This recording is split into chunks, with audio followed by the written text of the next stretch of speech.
Dear students, audience and viewers, I am Mohammad Shahidul Islam, Assistant Professor and Head of the Department of Social Work, Government Azizul Haq College, Bogura. Dear students, how are you? I hope that you are well enough by the grace of Almighty Allah. I am also well enough by the grace of Almighty Allah. Dear students, আমি সবসময় তোমাদের খোঁজখবর রাখছি। সমাজকর্ম বিভাগের যত শিক্ষার্থী সরকারি আজিজুল হক কলেজে রয়েছে প্রায় সবার সাথেই কোনো না কোনোভাবে আমার যোগাযোগ হচ্ছে। হয়তো ব্যতিক্রম রয়েছে, কিছু কিছু যাদের সাথে যোগাযোগ সম্ভব হচ্ছে না, তবে যতটুকু আমি তোমাদের খোঁজখবর নিচ্ছি তোমরা সুন্দর আছো, সুস্থ আছো। সুপ্রিয় শিক্ষার্থীবৃন্দ, বর্তমানে তোমরা সবাই জানো গোটা বিশ্ব কোভিড-19 বা করোনা ভাইরাসের একটি মহামারীতে আক্রান্ত হয়েছে। গোটা বিশ্বব্যাপী করোনা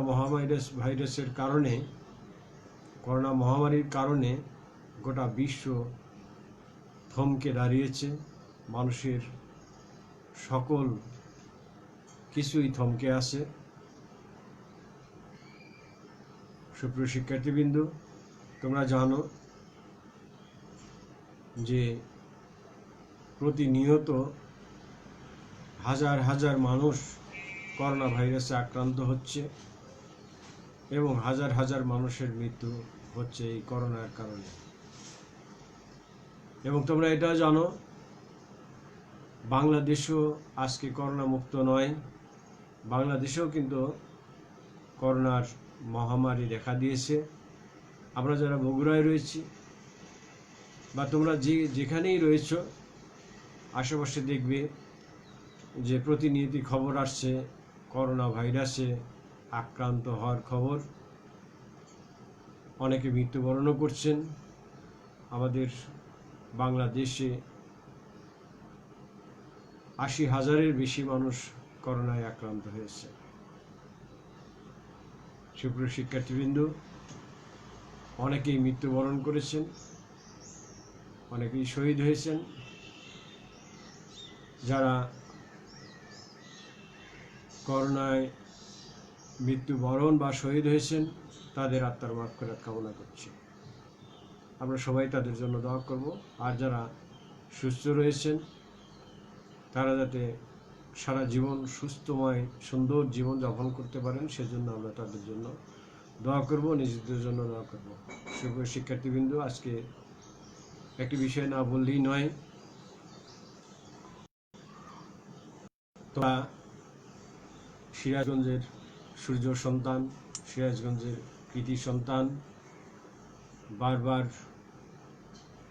নির্বাচিত সাংসদ, সাবেক স্বাস্থ্যমন্ত্রী জনাব মোহাম্মদ নাসিম, তিনি আজ মৃত্যুবরণ করেছেন। তিনি ছিলেন উত্তরবঙ্গ তথা গোটা বাংলার কৃতি সন্তান। জাতীয় 4 নেতার একজন ক্যাপ্টেন মনসুর আলী ছিলেন তার বাবা। সুপ্রিয় শিক্ষার্থীবৃন্দ, আমরা তার বিদেহী আত্মার মাগফিরাত কামনা করছি। এই বরেণ্য রাজনীতিবিদ আর কখনোই ফিরে আসবেন না আমাদের মাঝে, তবে তিনি যে স্মৃতি রেখে গেছেন অবশ্যই অনুকরণীয়, অনুসরণীয়। সুপ্রিয় শিক্ষার্থীবৃন্দ, আমরা সরকারি আজিজুল হক কলেজের সমাজকর্ম বিভাগের পক্ষ থেকে তার পরিবারের জন্য গভীর সমবেদনা জ্ঞাপন করছি এবং আবারও তার রুহের মাগফিরাত কামনা করছি। সুপ্রিয় শিক্ষার্থীবৃন্দ, আমি ইতিপূর্বে যে ক্লাসটি নিয়েছিলাম, অবশ্যই আশা করি যে সেই ক্লাসটিতে তোমরা উপকৃত হয়েছো। আর যারা এখনও সেটা দেখোনি তারা দেখবে এবং তোমরাও কিন্তু উপকৃত হবে। এখন আমি অনার্স চতুর্থ বর্ষের ক্লাস নেব। সামাজিক স্তরবিন্যাস নিয়ে, সামাজিক স্তরবিন্যাসের সংজ্ঞা নিয়ে অনেক আলোচনা করা হয়েছে। এখন সামাজিক স্তরবিন্যাসের উপাদানগুলো সম্পর্কে তোমাদের সামনে উপস্থাপন করব। সুপ্রিয় শিক্ষার্থীবৃন্দ, সমাজের বিভিন্ন স্তরে বিভিন্ন ধরনের মানুষ রয়েছে। কোনো মানুষ সামাজিক মর্যাদা বেশি ভোগ করে, কোনো মানুষ কম ভোগ করে। কোনো মানুষ সমাজের উচ্চ স্তরে রয়েছে, কোনো মানুষ সমাজের নিম্ন স্তরে রয়েছে। এবং উচ্চ স্তর এবং নিম্ন স্তর, এই যে স্তর, এটাই হলো কিন্তু স্তরবিন্যাসের ধরন।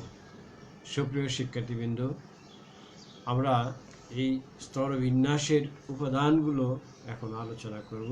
তোমরা মনোযোগ দিয়ে শুনলে অবশ্যই উপকৃত হবে। আর তোমাদের যদি কোনো বিষয় না জানো, না বোঝো, অবশ্যই লাইক বা অবশ্যই কমেন্টস করে আমাকে জানালে আমি অবশ্যই সেগুলোর উত্তর দেওয়ার চেষ্টা করব। সুপ্রিয় শিক্ষার্থীবৃন্দ, তাহলে আমরা সামাজিক স্তরবিন্যাসের উপাদানগুলো সংক্ষেপে এখন আলোচনা করব। সামাজিক স্তরবিন্যাসের উপাদানগুলোকে বিভিন্ন ভাগে আলোচনা করা যেতে পারে, যেমন জৈবিক উপাদান, সামাজিক উপাদান, রাজনৈতিক উপাদান, এরকম বিভিন্নভাবে ভাগ করে কিন্তু বর্ণনা করা যেতে পারে। আবার তোমরা যদি ইচ্ছা করো এমনি পয়েন্ট ভিত্তিক 1, 2, 3, 4, 5, 6 এরকম 8, 10, 15, 16, 17, 18, 19 এরকম পয়েন্ট ভিত্তিকও কিন্তু তোমরা আলোচনা করতে পারো। অর্থাৎ এটা ভাগ না করেও কিন্তু পয়েন্ট ভিত্তিক আলোচনা করা যেতে পারে। তো যাই হোক, আমি তোমাদের যে কয়েকটি কথা বললাম, যে জৈবিক উপাদান, সামাজিক উপাদান, রাজনৈতিক উপাদান, এগুলো নিয়ে আমি আলোচনা করব। তোমরা যেভাবে লেখো সেভাবেই নাম্বার পাবে, কোনো সমস্যা নেই। সুপ্রিয় শিক্ষার্থীবৃন্দ, তাহলে জৈবিক উপাদানটা কি? তোমরা জানো যে সামাজিক স্তরবিন্যাসের জৈবিক উপাদান হলো উত্তরাধিকার সূত্রে প্রাপ্ত উপাদান। অর্থাৎ মানুষ বংশানুক্রমিকভাবে যে বিষয়গুলো লাভ করে থাকে, সেগুলি হলো যে উপাদানগুলো লাভ করে থাকে, সেগুলোই তার জৈবিক উপাদান। যেমন ধরো বংশমর্যাদা। পৃথিবীতে কারোরই হাত নেই যে সে কোন বংশে জন্মগ্রহণ করবে। এখানে কিন্তু আমার তোমার কোনো হাত নেই। আমি সরকার বংশের মানুষ। আমি ইচ্ছা করলে এই জন্মের পূর্বে নির্ধারণ করতে পারতাম না আমি সৈয়দ বংশের হয়ে যাব। তেমনি তুমি ধরো শেখ বংশের মানুষ, তুমি ইচ্ছা করলেই যে সরকার বংশে জন্মগ্রহণ করতে পারবে, এটা কিন্তু বলা যাবে না। এটা সৃষ্টিকর্তার একেবারেই নিজস্ব ক্ষমতা। সেই ক্ষমতা অনুযায়ী সৃষ্টিকর্তা এক একজনকে এক এক জায়গায় কিন্তু এক এক বংশে কিন্তু প্রেরণ করে থাকেন। তো এই ক্ষেত্রে দেখা যায় যে সমাজে বংশ মর্যাদা, এটাও কিন্তু একটি এক একজনের বংশমর্যাদা এক এক রকম, এবং সেই বংশ পদবী এক এক রকম। বংশ পদবী এক এক রকম হওয়ার প্রেক্ষিতে বংশ মর্যাদাটাও কিন্তু এক এক রকম। তোমরা খেয়াল করে থাকবে, আমাদের দেশে সাধারণত তালুকদার, জমিদার শ্রেণীর মানুষ, তারপরে সৈয়দ, শেখ, চৌধুরী, এরা সাধারণত দেখা যায় যে একটু উচ্চ বংশীয় আমরা মনে করি। এখনও চৌধুরী পরিবারগুলো তোমরা গ্রামে লক্ষ্য করে থাকবে, তারা অধিক ভূ সম্পত্তির মালিক, এবং তারা মানে সেই গ্রামীণ সমাজ কাঠামোতে কিন্তু তারা উচ্চতর শ্রেণীতে এখনো অবস্থান করছে।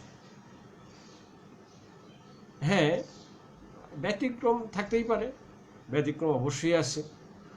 তাদেরও অনেকে নিম্নগামীতে চলে আসছে আর্থসামাজিক প্রেক্ষাপটে, পরিবর্তিত প্রেক্ষাপটে, বৈশ্বিক পরিবর্তন, রাজনৈতিক পরিবর্তন, অর্থনৈতিক পরিবর্তন, বিভিন্ন পরিবর্তনের কারণে এটা চেঞ্জ হতে পারে।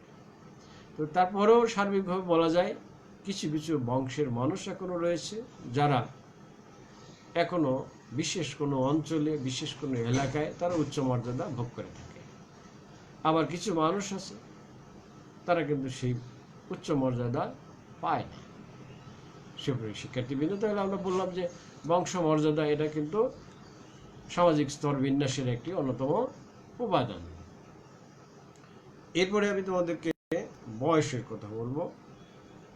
সুপ্রিয় শিক্ষার্থীবৃন্দ, বয়সের কারণে কিন্তু মর্যাদার ভিন্নতা হতে পারে।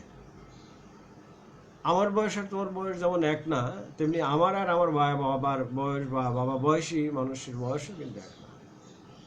বয়সের পার্থক্য আছে।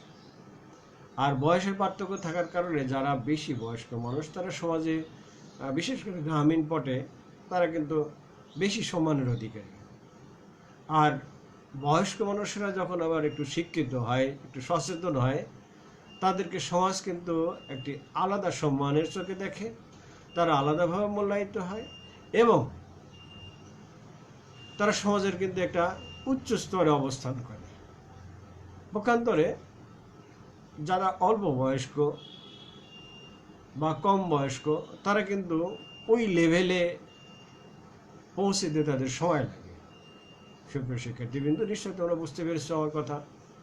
তো এখানে আমরা তাহলে দেখতে পাচ্ছি যে বয়সও কিন্তু সামাজিক স্তরবিন্যাসের একটি মাপকাঠি বা উপাদান।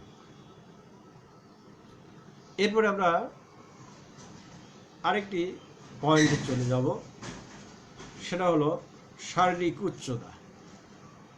এই শারীরিক উচ্চতা ক্ষেত্রে বংশগত কারণে বেশি দায়ী। আমরা ব্যক্তিগতভাবে খাবার বা অন্যান্য শরীরচর্চা ইত্যাদির মাধ্যমে আমরা কিছুটা ডেভেলপ করতে পারি, কিন্তু পূর্ণ কিন্তু ডেভেলপ করা যায় না। তোমরা গ্রামীণ পটে অথবা শহরেও দেখতে পাবে অনেক মানুষ আছে যারা একেবারে ছোট খাটো। আমরা গ্রামীণ ভাষাদেরকে বামন বলে থাকি।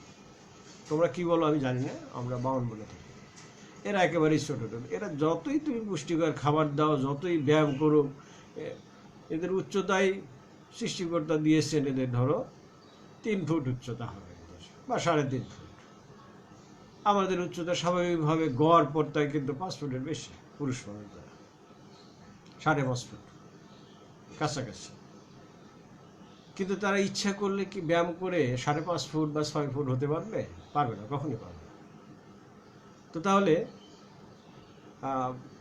আবার কিছু মানুষ দেখবে যে হয়তো ওই রকম অবস্থায় নেই, হয়তো 3 ফুটের মানুষ কম, কিন্তু উচ্চতার দিক থেকে অনেকে হয়তো একজন আরেকজনের চেয়ে অনেক বেশি উচ্চতা সম্পন্ন, দৈহিক দিক থেকে বলিষ্ঠ। এই দৈহিক বলিষ্ঠতা এবং দুর্বলতা এটা কিন্তু একটি স্তরবিন্যাস তৈরি করে। এটি কিন্তু একটা ফারাক তৈরি করে দেয়। যাদের দৈহিক বলিষ্ঠতা বেশি রয়েছে, উচ্চতা বেশি, তারা কিন্তু সমাজে একটি বিশেষ স্থান দখল করে নেয়, একটি উচ্চতর স্থানে তারা অধিষ্ঠিত হয়। পক্ষান্তরে ওই যে আমি বললাম বামন অথবা ছোটোখাটো মানুষ, এরা কিন্তু ওইভাবে শারীরিক দিক থেকে কিন্তু বলিষ্ঠ যারা নয়, তারা কিন্তু ওইভাবে প্রভাব বিস্তার করতে পারে না। হ্যাঁ, অন্য প্রক্রিয়ায় তারা হতে পারে, সেটা ভিন্ন কথা। সুপ্রিয় শিক্ষার্থীবৃন্দ, তো তাহলে আমরা দেখতে পাচ্ছি যে দৈহিক উচ্চতা বা দৈহিক কাঠামো এটাও কিন্তু সামাজিক স্তরবিন্যাসের একটি অন্যতম উপাদান।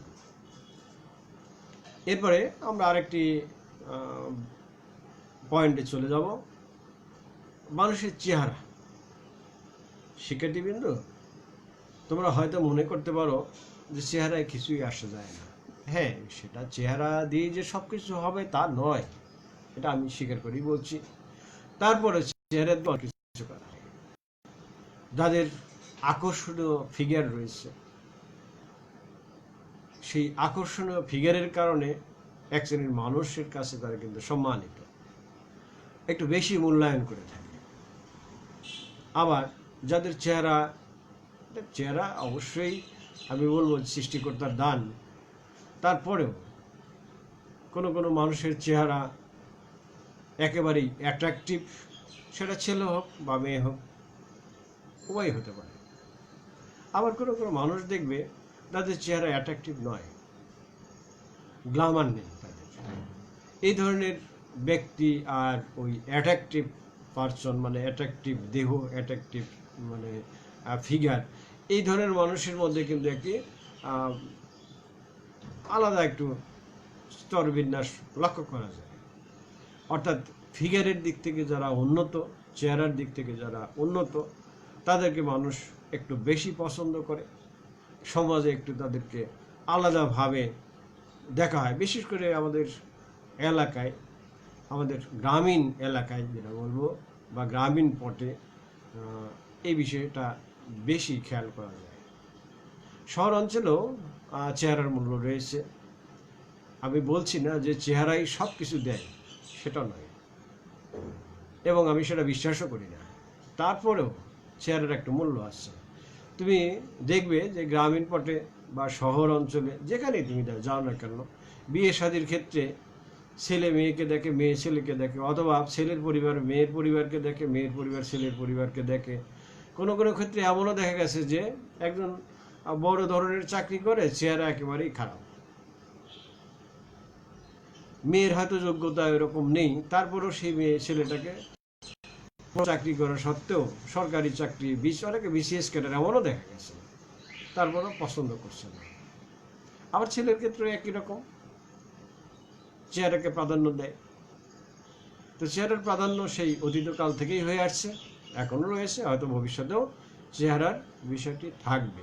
তবে আমি আবারও বলছি যে চেহারাই সব কিছু নয়, মানুষের গুণই সব কিছু। কিন্তু সব কিছু হলেও চেহারার মূল্য অবশ্যই রয়েছে, এবং এটা কিন্তু সামাজিক স্তরবিন্যাস তৈরি করে থাকে সুপ্রিয় শিক্ষার্থীবৃন্দ। তাহলে এটা কিন্তু সামাজিক স্তরবিন্যাসের একটি উপাদান বলে বিবেচিত। এরপরে আরেকটি পয়েন্ট আমরা আলোচনা করব, সেটি হলো নরগোষ্ঠী। সুপ্রিয় শিক্ষার্থীবৃন্দ, তোমরা এর আগে নরগোষ্ঠী পড়েছ। তোমরা জানো যে এক একজন মানুষ এক একটি নরগোষ্ঠীতে অবস্থান করে। আবার এই নরগোষ্ঠীতে অবস্থান, যেমন ধরো যে মঙ্গোলীয়দের সাধারণত কী হয়, গায়ের রঙটা একটু কালো হয়। হ্যাঁ, বড় এখানে কিন্তু একটা বড় ফ্যাক্টর। অস্ট্রেলীয় মানুষ আছে, নিগ্রো আছে, বিভিন্ন ধরনের মানুষ কিন্তু আছে। এখন তুমি যদি নিগ্রয়েড হও, আরেকজন যদি অস্ট্রেলীয় হয়, আরেকজন যদি দ্রাবিড় হয়, এই যে নিগ্রো, অস্ট্রেলীয়, মঙ্গোলীয়, দ্রাবিড় ইত্যাদি জনগোষ্ঠী আমাদের দেশে রয়েছে, গোটা বিশ্বে রয়েছে। এই জনগোষ্ঠীর বা নরগোষ্ঠীগত কারণেও কিন্তু, বা রেসের কারণেও কিন্তু সামাজিক স্তরবিন্যাসের তৈরি হতে পারে। আমাদের দেশের প্রভাব কম হলেও কিছু কিছু দেশে দেখবে বর্ণবাদী যে বৈষম্য, সেই বৈষম্যটা অত্যন্ত প্রবল। বিশেষ করে কালোদেরকে, কৃষ্ণাঙ্গদেরকে কিন্তু শ্বেতাঙ্গরা অনেকেই পছন্দ করে না। কয়েকদিন আগে তোমরা লক্ষ্য করে থাকবে, আমেরিকায় একটা হত্যাকাণ্ড হলো, কৃষ্ণাঙ্গ বিধায় তাকে গুলি করে মারা হয়েছে। এটা কিন্তু তোমরা পত্রপত্রিকায় দেখেছো, সামাজিক যোগাযোগ মাধ্যমে দেখেছো। যাই হোক, এরকম অনেক ঘটনা ঘটে থাকে। এর উপরে কিন্তু আমাদের কোনো হাত নেই। আমাদের জন্মের ক্ষেত্রে তো আমাদের হাত নেই। আমি কোন নরগোষ্ঠীতে জন্মগ্রহণ করেছি, এটা তো আমার কোনো হাত নেই। এটা তাহলে কিন্তু আমরা দেখতে পাচ্ছি এটা কিন্তু জৈবিক উপাদান। তো এটাও কিন্তু সামাজিক স্তরবিন্যাসের একটি জৈবিক উপাদান। সুপ্রিয় শিক্ষার্থীবৃন্দ, আমরা আরেকটি পয়েন্টে ফিরে যাই। লিঙ্গ বা নারী পুরুষ ভেদ, এই নারী পুরুষ ভেদেও কিন্তু সামাজিক স্তরবিন্যাস অনেকটা নির্ভর করে।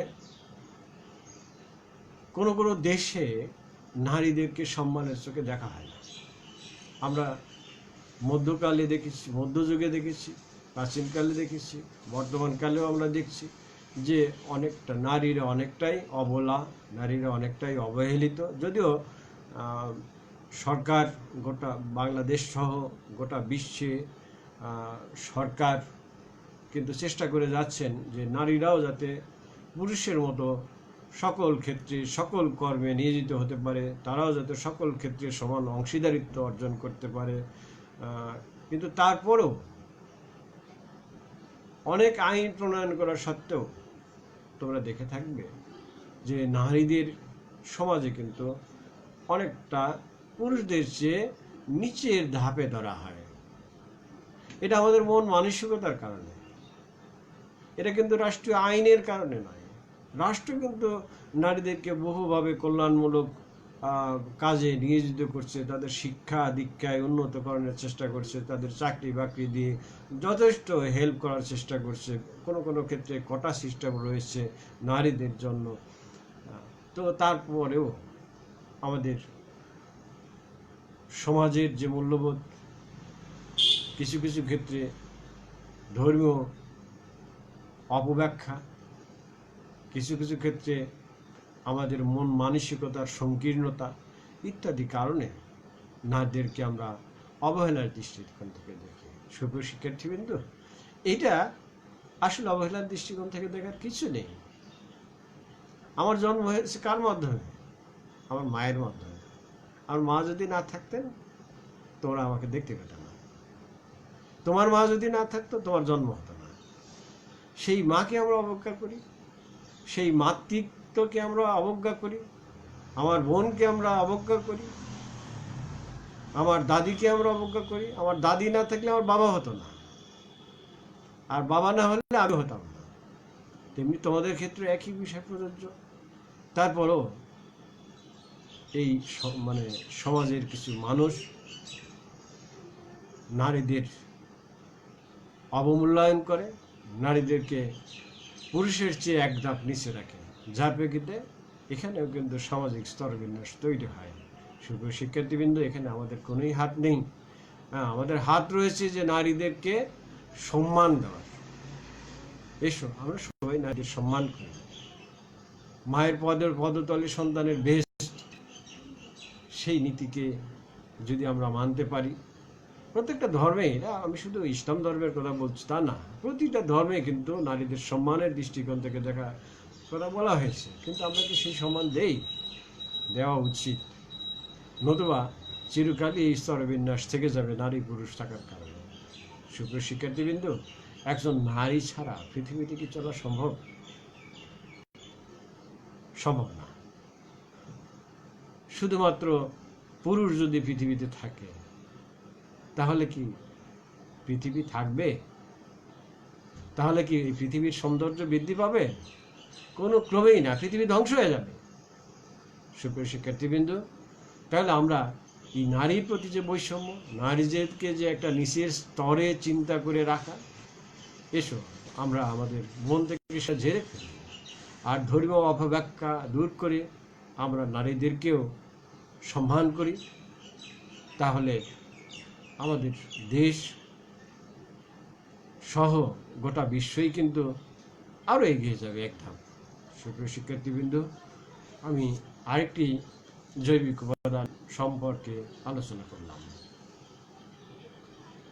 এরপরে মেধা। দেখো, অনেকে বলে থাকেন যে সকলের মেধা সমান। সৃষ্টিকর্তা কি সকলের মেধা সমান দিয়েছেন? অন্তত আমি এটা মনে করি না। যদি তাই হতো তাহলে আমিও নিউটনের মতো বিজ্ঞানী হতে পারতাম। সুপ্রিয় শিক্ষার্থীবৃন্দ, তা তো হতে পারিনি। আমি হয়েছি সরকারি আজিজুল হক কলেজের একজন শিক্ষক। আমি কিন্তু নিউটনের মতো বিজ্ঞানীও হতে পারিনি, আর্কিমিডিসের মতো হতে পারিনি, বা আরো যারা জ্ঞানী গুণী রয়েছেন, ইভেন সক্রেটিস হতে পারেনি, এরিস্টটলও হতে পারেনি, প্লেটো হতে পারেনি। তাহলে দেখো যে তারা, আর আমাদের অঞ্চল ভিত্তিক যদি চিন্তা করো, সাবকন্টিনেন্টের কথাও যদি চিন্তা করো, দেখো সবার মেরিট কি সমান? সমান নয়। কেউ অনেক আল্লাহ তাআলা ধী শক্তি দিয়েছেন। এই ধী শক্তি অর্জনের ক্ষেত্রে অনেকের কিন্তু পড়ালেখাও তেমন লাগেনি। তোমরা নজরুলের কথা চিন্তা করো, আমাদের জাতীয় কবি কাজী নজরুল ইসলাম, উনি কত কত লেখাপড়া করেছেন। তোমরা যে আজকে 4র্থ বর্ষে পড়ছো, অনার্স 4র্থ বর্ষ, উনি তো অনার্সে পড়ার ভাগ্য তার জোটেনি।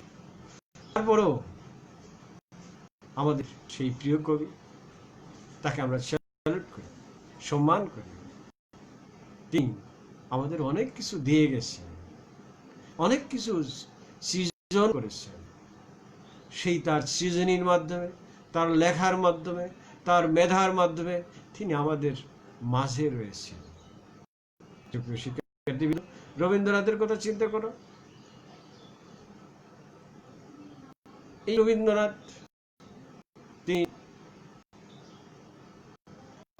আমাদের পাশেই জন্মগ্রহণ করেছেন। ভারতে তার জন্ম, বাংলাদেশে তিনি বহুকাল অবস্থান করেছেন। তখন তো এই সাবকন্টিনেন্ট ব্রিটিশ শাসনাধীনে ছিল, কাজেই সবগুলো একই ভৌগোলিক অখণ্ড তখন ছিল বাংলাদেশ, ভারত, পাকিস্তান। তো তখন তিনি জমিদারিত্ব করতেন। এই করার পরেও তিনি বাংলাদেশে বহুকাল থেকেছেন। শাহাদাতপুরে তিনি থেকেছেন, তিনি কুষ্টিয়াতে থেকেছেন। তোমরা এখনো কুষ্টিয়ায় গেলে তার এই কাছারি ঘর তোমরা দেখতে পাবে। কুষ্টিয়ায় গেলে, তারপরে শাহাদাতপুর গেলে তার স্মৃতি দেখতে পাবে। কিসের জন্য গিয়েছেন? তিনি মেধার জোরে, সৃজনশীলতা তার মধ্যে ছিল। আমার সেই সৃজনশীলতা নেই, অতটুকু নেই। থাকলে তো আমিও তো চেষ্টা করতাম যে তার চেয়ে বেশি করে লেখা। এখন তো আরো আধুনিক প্রযুক্তি বের হয়েছে, কেন আমি পারছি না কেন? আবার দেখো, কেউ কেউ অন্যদিকে মেধা লাগে। যেমন আমাদের রুনা নাইলা আছে, সাবিনা ইয়াসমিন আছে, এন্ড্রু কিশোর আছে, এক শিল্পী আছে। তাদের কিন্তু কণ্ঠ, এটা কি আমি সৃষ্টি করতে পারবো? নেভার, কখনোই পারবো না। আমার যে কণ্ঠ, তোমরা অনেকে তো হয়তো বা আমার কণ্ঠটা ভালো লাগে না, এটা হতে পারে। কিন্তু রুনা লাইলার কণ্ঠ, ওর বাবা, কোকিলা কণ্ঠ। তার কণ্ঠটা কিন্তু আমরা সবাই পছন্দ করি। আমাদের তিনি অত্যন্ত শ্রদ্ধাভাজন। আমি নিজেও কিন্তু তার কণ্ঠে বিমুগ্ধ হয়ে যাই।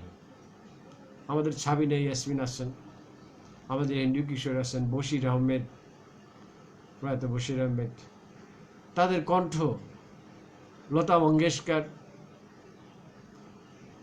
হেমন্ত, অলকা ইয়াগনিক, তাদের কণ্ঠ, এগুলো কিন্তু সৃষ্টিকর্তার দান। তাহলে মেধা বা এই যে সৃজনশীলতা, এগুলো সৃষ্টিকর্তার দান। কণ্ঠ, এগুলোর কারণেও কিন্তু সামাজিক একটা অবস্থান মানুষের তৈরি হয়। আজকে দেখো, রবীন্দ্রনাথ ঠাকুর, তিনি, আমরা যখন ইন্টারমিডিয়েটে পড়ি তখন 1400 সালের একটা কবিতা পড়েছিলাম। আর আজকে 1400 সাল পেরিয়ে, মানে 100 বছর পরে কি হবে, সেই কথাটি তিনি লিখেছিলেন 1400 সাল কবিতায়। সেটা আমাদের সৌভাগ্য হয়েছিল সেই 1400 সালের কবিতা পড়ার, যখন ইন্টারমিডিয়েটে পড়ি। শুভ শিক্ষার্থীবৃন্দ, তো তাহলে আমাদের মেধা কিন্তু এক নয়। আমাদের সেই মেধার কারণে কিন্তু অনেকে পিছিয়ে থাকি, আবার মেধার কারণে অনেকে উচ্চ পর্যায়ে চলে যায়। তাহলে এটাও কিন্তু একটি জৈবিক দিক, সামাজিক স্তর বিন্যাসের এটা একটি জৈবিক দিক। অর্থাৎ মেধার কারণে অনেকে সমাজে উচ্চ পর্যায়ে চলে যায়, আবার মেধা কম থাকার কারণে নিম্নগামিতার সৃষ্টি হয়, সমাজে অবস্থান নিচের দিকে চলে আসে। তাহলে আমরা অবশ্যই বলতে পারি যে মেধা, এটা মননশীলতা, সৃজনশীলতা, এগুলো কিন্তু সামাজিক স্তর বিন্যাসের জৈবিক উপাদান। সুপ্রিয় শিক্ষার্থীবৃন্দ, এরপরে আমি তোমাদেরকে আরেকটি বিষয় স্মরণ করে দিতে চাচ্ছি, সেটা হলো স্মৃতিশক্তি। সবার স্মৃতিশক্তি কি এক? আজকে বিজ্ঞানীরাও কিন্তু বলছেন যে সবার স্মৃতিশক্তি এক নয়। আর এই স্মৃতিশক্তির বিষয়টি, এটা কি আমার হাত, তোমার হাত? এটাও কিন্তু সেই সৃষ্টিকর্তার হাত। তোমরা মনে রাখবে, এটা কিন্তু আমাদের হাত নয়। আমি যতই চেষ্টা করি না কেন, হ্যাঁ, আমার যে অবস্থান আছে সেই অবস্থান থেকে অবশ্যই উত্তর এগিয়ে যাওয়া সম্ভব। কিন্তু যার আগে থেকেই স্মৃতিশক্তিটা অনেক বেশি, তার অবস্থানে আমার যাওয়াটা কিন্তু অনেক কঠিন। কাজেই এই স্মৃতিশক্তি এটাও কিন্তু মানে মানুষের মধ্যে একটি ব্যবধান তৈরি করে দেয়। কেউ স্মৃতিশক্তির কারণে সহজে একটা জিনিস মনে রাখতে পারে, এবং সেই মনে রাখার কারণে